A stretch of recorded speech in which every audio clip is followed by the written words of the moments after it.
Mga katigangers, unang turkey galing sa asawa ko, ito sa trabaho niya. Sa akin naman sa 21 pa yung laki, kaya ewan ko kung siguro bibigyan namin dyan sa ano,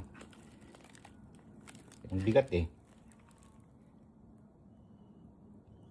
siguro mga ano ito, 14 to 16 pounds. Ayan. Yung manginig pa nun pag ibinubuhat ko. Ganyan dito. Yun ang tradition dito Mamimigay ng turkey pag pag Thanksgiving. Kasi ang Thanksgiving tinatawag din Turkey Day. Ayan. Ewan ko kung saan ba yung ano ito. Premium yang pa lang yan yang pa lang yung turkey ang laki-laki na. Ewan ko kung saan nang gagaling itong napakarami. Kasi halos lahat ng company magbibigay sa empleyado ng turkey. Ewan ko kung saan nang gagaling yung napakaraming turkey.